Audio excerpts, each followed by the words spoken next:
और आज हम पढ़ने जा रहे हैं भारत की खोज कक्षा 8 से तलाश पाठ। इसका अंतिम भाग आज हम पढ़ने जा रहे हैं, जिसमें 2 टॉपिक हैं, भारत की विविधता और एकता और जन संस्कृति।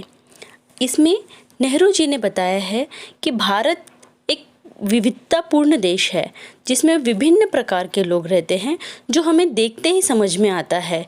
और इस विभिन्नता का ताल्लुक शरीर से भी है, शारीरिक बनावट सबकी अलग है, मानसिक आदतें हैं और विशेष बातें भी हैं। अगर हम बाहर से देखें तो उत्तर पश्चिमी इलाके के पठान, मतलब उत्तर पश्चिमी मतलब पाकिस्तान, कश्मीर, इस साइड के लोग, और दक्षिण के लोग, तमिल, ये लोगों में बहुत सारी असामान्यताएं हैं। इनकी नस्लें भिन्न हैं, इनके चेहरे या शारीरिक बनावट, खाना, पहनावा और भाषा सब एक दूसरे से भिन्न हैं। हालांकि हो सकता है भीतर से कुछ चीज़ें हों जो इनमें एक समान हो। उत्तर पश्चिमी सीमांत प्रदेश जैसे कश्मीर, इसमें मध्य एशिया की महक हमें मिलती है। वहाँ के बहुत सारे रीति रिवाज जैसे कश्मीर के भी हिमालय के पार के देशों की याद दिलाते हैं। पठानों के लोक प्रचलित नृत्य रूसी कोज़क नृत्य शैली से मिलते हैं और इन सभी विभिन्नताओं के बावजूद भारत का पठानों पर और तमिल पर छाप हमें स्पष्ट दिखाई देता है। और इसमें कोई आश्चर्य की बात नहीं है, क्योंकि सीमा के ये प्रदेश और साथ में अफ़गानिस्तान भी भारत के साथ हज़ारों वर्षों से जुड़े हुए हैं। और ये जो तुर्क और दूसरी जातियाँ जो अफ़गानिस्तान और मध्य एशिया में बसी थी, ये पहले बौद्ध थी। इस्लाम आने के पहले ये बौद्ध थी और उससे भी पहले ये वैदिक काल में हिंदू थी। सीमा के जो क्षेत्र हैं प्राचीन भारतीय संस्कृति के मुख्य केंद्रों में से एक थे और अब भी कई स्मारक और मठों के ढेरों हमें अवशेष इसमें बिखरे हुए मिलते हैं, विशेष रूप से तक्षशिला के महान विश्वविद्यालय के। जैसे अभी कैम्ब्रिज यूनिवर्सिटी है, ऑक्सफोर्ड यूनिवर्सिटी है, वैसे ही सीमा के क्षेत्र मतलब कश्मीर के आसपास तक्षशिला नाम की बहुत महान विश्वविद्यालय था जो भारत का था। और ये 2000 वर्ष पहले की बात है और इसकी प्रसिद्धि इतनी ज़्यादा फैली हुई थी कि इसकी प्रसिद्धि अपनी चरम सीमा पर थी। सारे भारत के साथ ही साथ थी एशिया के विभिन्न भागों से भी बहुत सारे विद्यार्थी इधर पर आते थे और धर्म परिवर्तन करते थे। तो धर्म परिवर्तन करने के बाद, हिंदू बनने के बाद उनमें बहुत सारी चीज़ें बदल जाती थी, लेकिन उनकी मानसिकता जो बनी हुई थी वो पूरी तरह से नहीं बदलती थी। अब पठान और तमिल ये 2 चरम उदाहरण हैं, क्योंकि एक उत्तर में है, एक एकदम दक्षिण में है और इनकी सबकी अपनी अपनी विशेषताएं हैं और इन सब पर भारतीयता की छाप है जो स्पष्ट दिखाई देती है। नेहरू जी कह रहे हैं कि यह जानकारी बेहद हैरत में डालने वाली है कि बंगाली, मराठी, गुजराती, तमिल, आंध्र, उड़िया, असमी, कन्नड़, मलयाली, सिंधी, पंजाबी, पठान, कश्मीरी, राजपूत और हिंदुस्तानी भाषाभाषी जनता में बसा हुआ विशाल मध्य भाग, मतलब भारत के मध्य भाग में इतनी सारी जाति के लोग रहते हैं और सैकड़ों वर्षों से रहते हैं, लेकिन इन सभी लोगों ने अपनी अलग अलग पहचान बनाई हुई है। इसके बावजूद इन सब के जो गुण हैं, दोष हैं, सब एक से हैं, क्योंकि ये एक ही जगह मध्य भाग में रह रहे हैं, तो इन सब में एक दूसरे का प्रभाव पड़ता है और सबके गुण और दोष एक जैसे हैं। इनकी जानकारी हमें कैसे मिलती है? जो पुराने हमें अभिलेख मिलते हैं उससे हमें हमारी जो परंपरा चली आई है सैकड़ों वर्षों से, उसके बारे में जानकारी मिलती है। साथ ही इस पूरे दौरान वे ऐसे भारतीय बने रहे हैं, मतलब मध्य भाग के लोग, जिनकी राष्ट्रीय विरासत एक ही थी और इनका मन और नीति अनुरूप आचरण करना ये भी एक जैसा था। हम सब भारतीय, जैसे प्राचीन चीन बहुत बड़ा था, वैसे ही प्राचीन भारत भी अपने आप में एक दुनिया ही थी, क्योंकि कहाँ कहाँ से लोग आके एक भारत में बस जाते थे और एक संस्कृति और एक सभ्यता भारत में थी जो इन तमाम लोगों को, इन सब चीज़ों को एक आकार देती थी। कई विदेशी लोग हमारे देश में आए और अक्सर हमारी संस्कृति से प्रभावित होकर उसी में समा गए, और जब भी कोई विनाशकारी घटक हमारे देश में आए तो हमने उनसे सामंजस्य खोजने के प्रयास किए और उनकी संस्कृति को भी बढ़ावा दिया। और सभ्यता के आरंभ से भी हर भारतीय के मन में एकता के स्वप्न ने अपनी जगह बनाई हुई थी और इस एकता की कल्पना को किसी बाहर के व्यक्ति ने हम पर आरोपित नहीं किया था, ज़बरदस्ती नहीं की थी कि सबको एक रहना चाहिए, या किसी बाहरी तत्व के कारण या विश्वास के मानकीकरण के रूप में। मानकीकरण मतलब मापदंड, हम स्टैंडर्ड यूनिट बोलते हैं ना, वैसा। तो ये ऐसा नहीं की गई थी। इसके अंतर्गत क्या हुआ था, हमारा जो विश्वास था, हमारे जो रीति रिवाजों के प्रति अटूट श्रद्धा थी और उसका हम सहिष्णुता से पालन करते थे। मतलब कोई रीति रिवाज अगर हमें पसंद नहीं भी आता था तो उसे सहन करते थे अपने विकास के लिए और उसका पालन करते थे। और इसी तरह जितनी भी विभिन्नताएं थी उनको हमने केवल मान्यता ही नहीं दी बल्कि उन्हें प्रोत्साहन भी दिया। कैसे प्रोत्साहन दिया? उन रीति रिवाजों को, उन विभिन्नताओं को अपनाकर।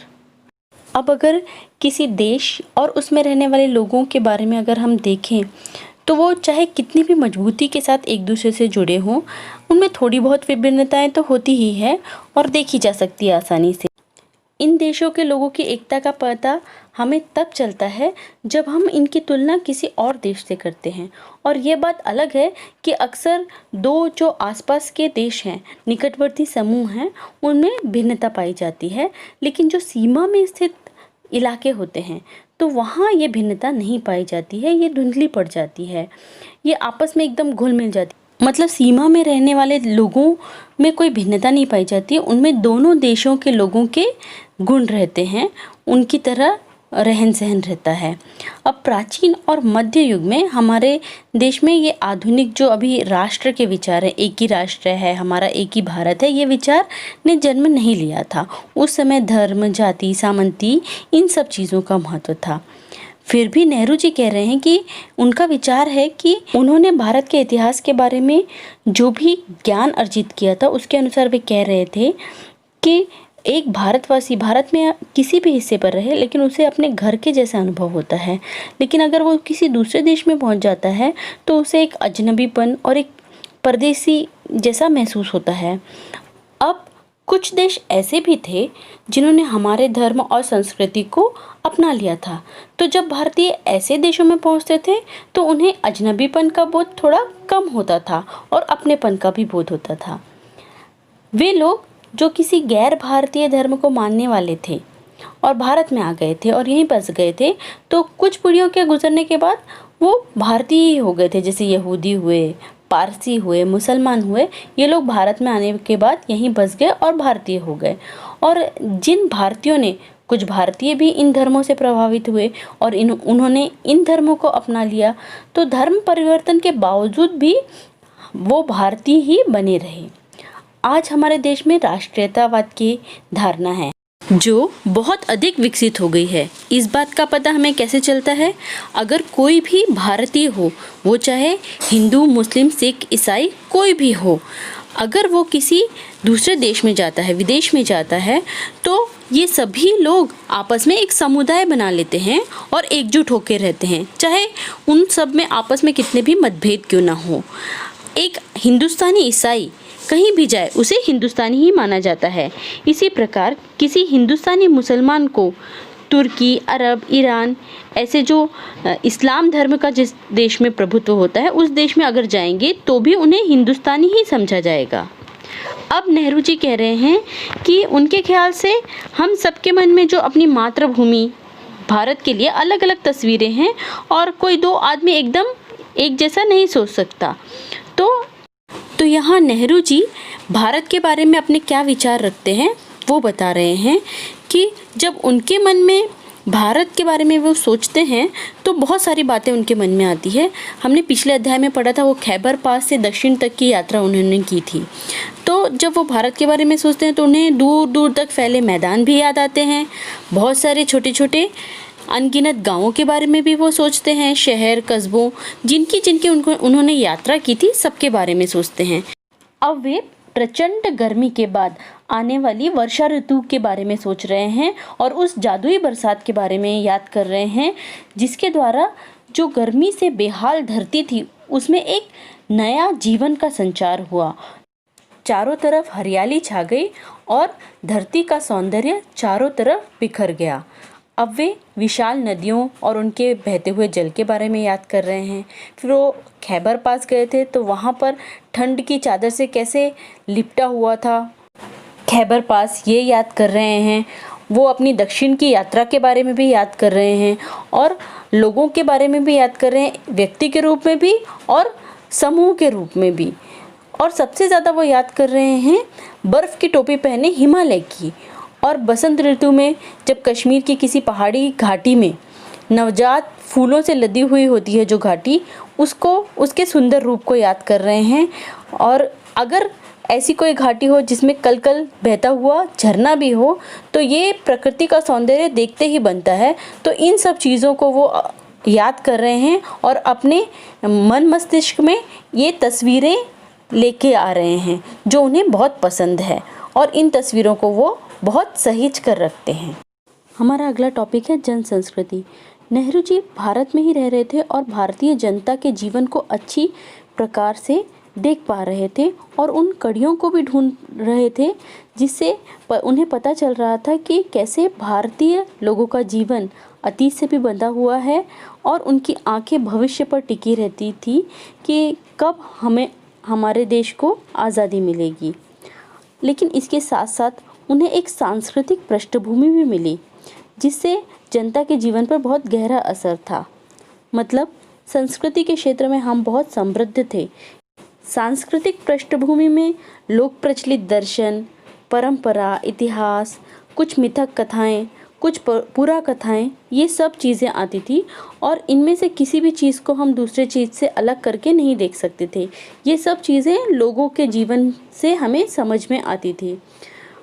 जो लोग अशिक्षित थे, निरक्षर थे, उन लोगों को भी ये दर्शन, परंपरा, भारत के इतिहास, पुराकथाओं, ये सब के बारे में अच्छी खासी जानकारियाँ थी। प्राचीन महाकाव्य जैसे रामायण, महाभारत और अन्य ग्रंथ भी जनता में बहुत दूर दूर तक प्रसिद्ध थे।